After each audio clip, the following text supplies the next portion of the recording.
नमस्कार, स्वागत है आपका। आप देख रहे हैं हमारा छत्तीसगढ़। मैं हूं आपके साथ सोनाली। तो हम रुक करेंगे खबरों की ओर, लेकिन उससे पहले हेडलाइंस। मुख्यमंत्री भूपेश बघेल ने पीएम मोदी को लिखा पत्र। कोरोना टीकाकरण को लेकर की बड़ी मांग। वैक्सीन की कमी के मद्देनजर दी जाए प्राथमिकता। असम में नहीं चला छत्तीसगढ़ जैसा जादू। चुनाव प्रभारी भूपेश बघेल ने 36 विधानसभा क्षेत्रों में की थी जनसभाएं और रोड शो। 11 सीटों पर कांग्रेस आगे। मुख्यमंत्री ने शुरू की ऑक्सीजन ऑन व्हील्स। घर बैठे संक्रमितों को मिलेगी मदद। एम्बुलेंस सर्विस और फूड पैकेट कैंपेन भी लॉन्च।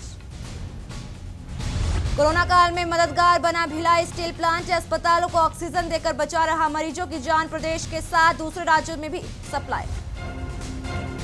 छत्तीसगढ़ में जारी कोरोना का कहर। 24 घंटे में सामने आए 11,825 नए मरीज। 154 लोगों की कोरोना से मौत। छत्तीसगढ़ में बदला मौसम का मिजाज। रायपुर समेत कई जिलों में तेज बारिश। बेमौसम बारिश और तेज अंधड़ से किसानों की फसलें तबाह। आप देख रहे हैं के न्यूज, खबरों का सारथी।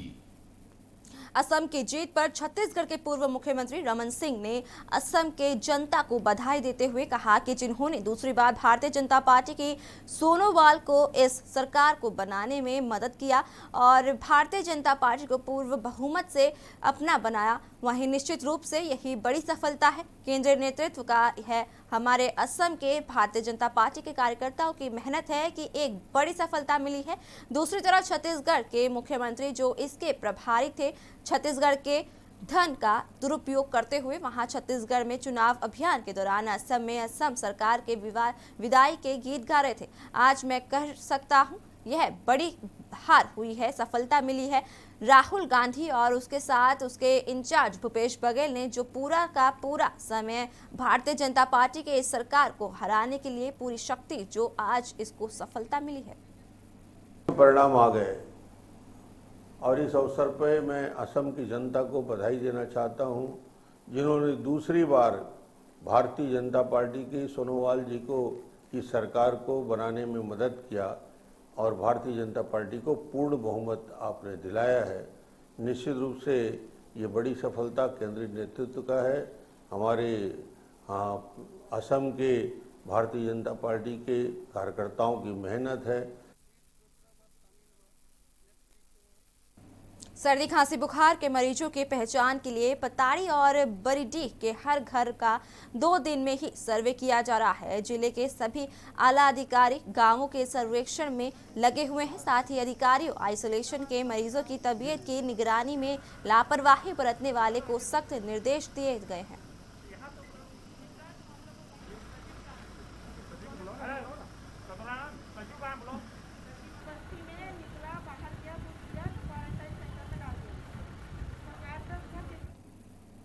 भाजपा के दिग्गज नेता और पूर्व कृषि मंत्री बृजमोहन अग्रवाल ने असम चुनाव को लेकर प्रदेश सरकार पर तंज कसा है। असम के चुनाव में इस बात को साबित कर दिया है कि छत्तीसगढ़ सरकार की योजनाएं काम हैं, वह छत्तीसगढ़ में ठीक तरह से लागू नहीं हुए। वहीं असम की जनता ने इनको स्वीकार किया है। छत्तीसगढ़ के मुख्यमंत्री भूपेश बघेल ने वहां जाकर बहुत शेखी बगारी है, लेकिन असम की जनता ने उनको नकार दिया है। कोरोना काल में छत्तीसगढ़ सरकार छत्तीसगढ़ की सेवा करने के बजाय असम में लगी हुई थी और यहां कोरोना का संक्रमण से हजारों लोगों की मौत भी हो गई है।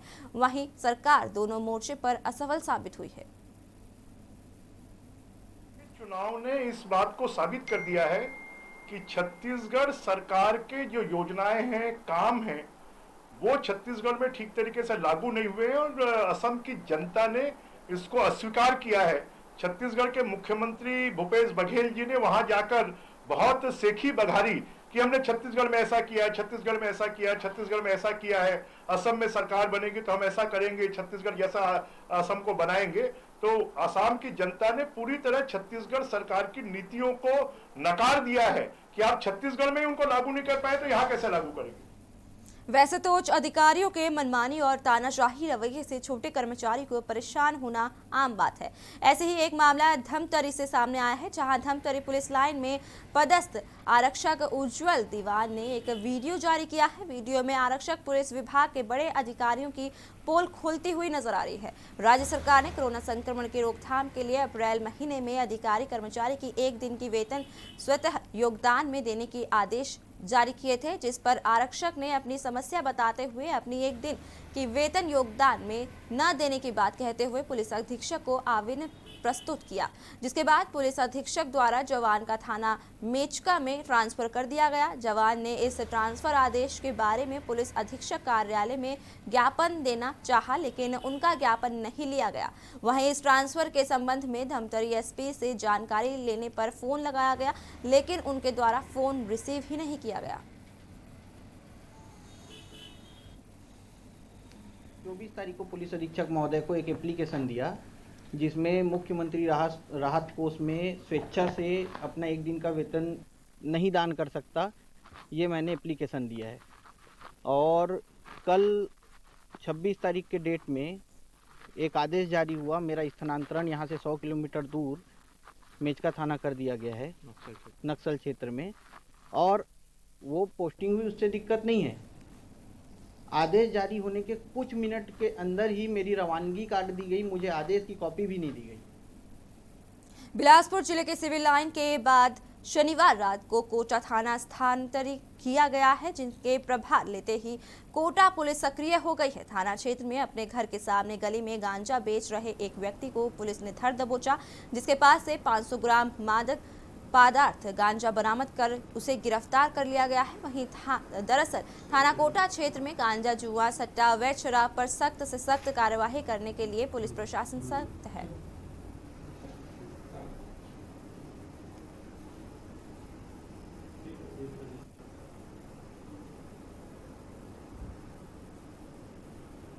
हमें रमेश दुबे नाम का व्यक्ति जो है वो अपने घर के सामने पे गांजा बेच रहा है, जिसकी सूचना को वरिष्ठ अधिकारियों को अवगत कराकर प्राप्त सूचना के आधार पर प्राप्त निर्देशानुसार उक्त जगह पे टीम बनाकर जाकर काले रंग के पॉलीथीन झिल्ली में रखे हुए सामान के बारे में पूछने पर अवैध मादक पदार्थ गांजा होना बताया, जिस पर तौल कराने पर 500 ग्राम का कीमती करीब 5,000 रुपये का होना पाया गया। खबर बेमेतरा से है, जहां गाडा मोड़ के पूर्व और वर्तमान सरपंच पर प्राणघातक हमला हुआ है। लूटपाट कर आतंक मचाने वाले युवक को गिरफ्तार भी कर लिया गया है। आपको बता दें कि एक ही दिन में आरोपी ने 3 स्थानों पर लूटपाट की है। प्राणघातक हमला कर लूटपाट करने वाले आरोपी शब्बीर खान, मालिक रामपाल और शुभम गुरहतले को पुलिस ने धर दबोचा है। पुलिस ने मिली जानकारी से मुताबिक शब्बीर खान के दर्जनों प्रकरण है और लूटपाट की घटना का मास्टरमाइंड है।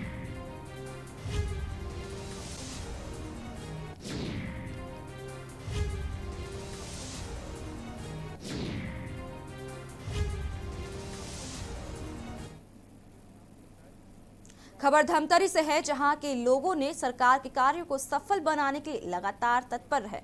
गांव में टीकाकरण कराने की जागरूकता 300 से अधिक लोग ने अपने कम को करते हुए टीकाकरण करवाया। गांव को बार बार सैनिटाइज किया जा रहा है। वहीं कोटवार के माध्यम से टीकाकरण और कोरोना वायरस से बचने के लिए जानकारी भी दी जा रही है। कोरोना काल के दूसरे दौर में ग्राम पंचायत में निकाला केवल 4 लोग पॉजिटिव पाए गए हैं। वहीं 2 स्वस्थ होकर घर भी लौट गए हैं।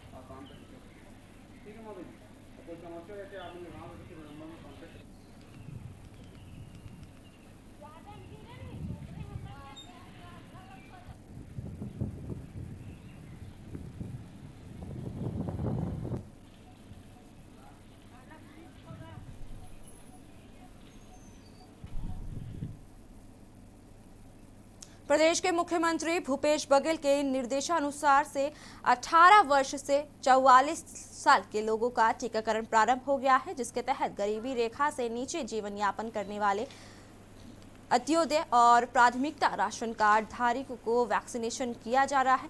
जिस जिले में 2 मई से कोविड टीकाकरण अभियान तृतीय चरण का शुभारंभ हो चुका है। उद्योग और आबकारी मंत्री कवासी लखमा ने सुकमा विकासखंड अंतर्गत ग्राम पंचायत केरलापाल के प्राथमिकता स्वास्थ्य केंद्र में टीकाकरण का शुभारंभ किया। उन्होंने टीका लगवाने और लाभार्थियों का स्वागत किया, साथ ही टीकाकरण के लिए ग्रामीणों को प्रोत्साहित भी किया।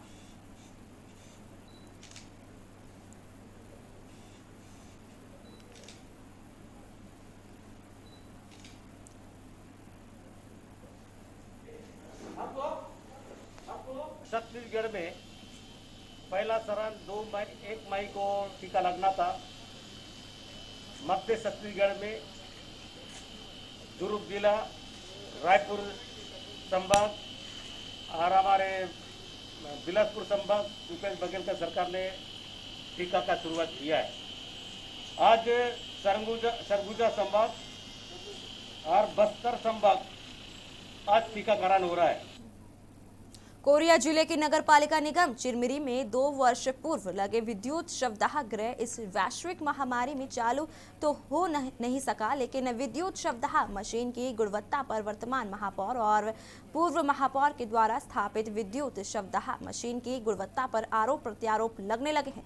आपको बता दें कि कोरिया जिले के नगर पालिका निगम चिरमिरी के पूर्व महापौर के डमरू रेड्डी ने हमारे चैनल के माध्यम से अवगत कराए कि विद्युत शवदाह गृह मशीन का 2 वर्ष पूर्व 30 लाख रुपए की लागत से निर्माण करवाया गया था, किंतु दुर्भाग्य रहा कि उस मशीन का उपयोग आज तक नहीं हो सका। वहीं नगर पालिका निगम चिरमिरी की वर्तमान महापौर कंचन जायसवाल ने विद्युत शवदाह गृह के निर्माण पर गुणवत्ताहीन का आरोप लगाया है।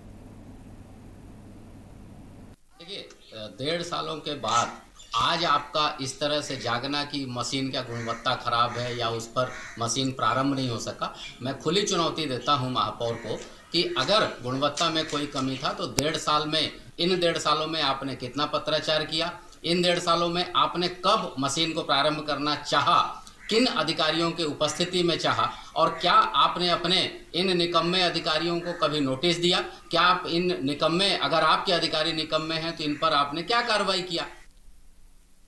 जिला प्रशासन ने जिले मुख्यालय बैकुंठपुर नगरीय क्षेत्र सहित ब्लॉक मुख्यालयों तक कुल 8 वैक्सीनेशन केंद्र बनाए गए हैं, जिसमें 18 वर्ष से लेकर 45 वर्ष वर्ग के लोगों का टीकाकरण किया जा रहा है।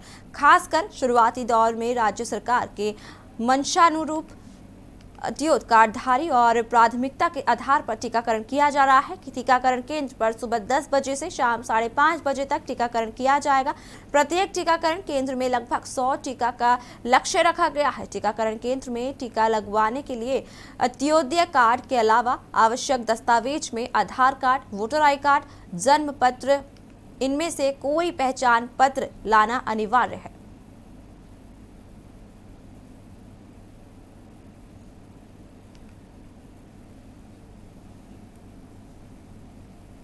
छत्तीसगढ़ सरकार के निर्देशानुसार और माननीय मुख्यमंत्री जी के निर्देश पे पूरे राज्य में सभी और हमारे ज़िले में पूरे 5 ब्लॉक में और नगर निगम चिरमिरी के 3 सेंटर 8 स्थानों पर आज वैक्सीनेशन प्रारंभ हो गया है।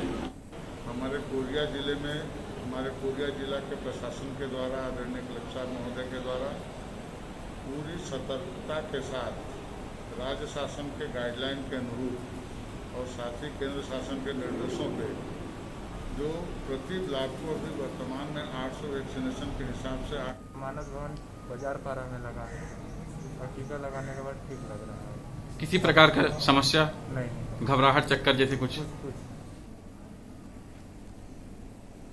संकट के इस दौर में हर सक्षम व्यक्ति अपनी इच्छा अनुसार सेवा देना चाहता है।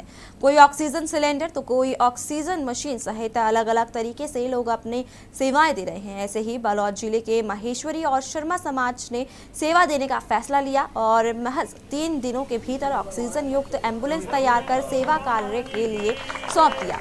अब जिस भी मरीज को आपातकालीन समय में एम्बुलेंस की जरूरत हो, वह दिन हो या रात किसी भी समय संपर्क कर निःशुल्क सेवा का लाभ ले सकेंगे।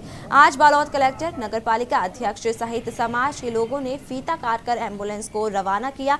इसके अलावा विभिन्न समाज से दुर्गा मंदिर समिति में जुड़े लोगों ने 20 छोटे बड़े ऑक्सीजन सिलेंडर और 5 कॉन्सेंट्रेटर मशीन की भी व्यवस्था की है।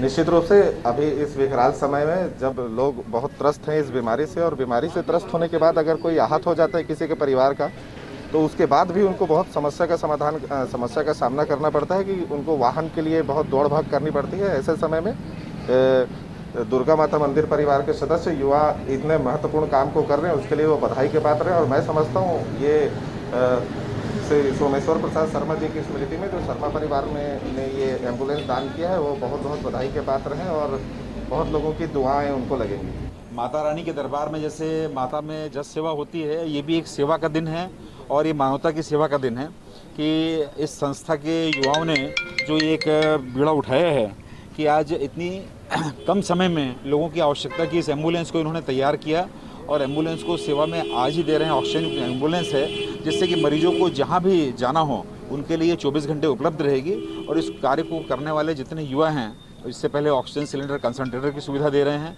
तो ये एक भाव है जो हर व्यक्ति में होना चाहिए। आज सेवा का अवसर है और समाज में हम शासन या प्रशासन के ऊपर निर्भर न रह के हर व्यक्ति इस काम में आगे आए।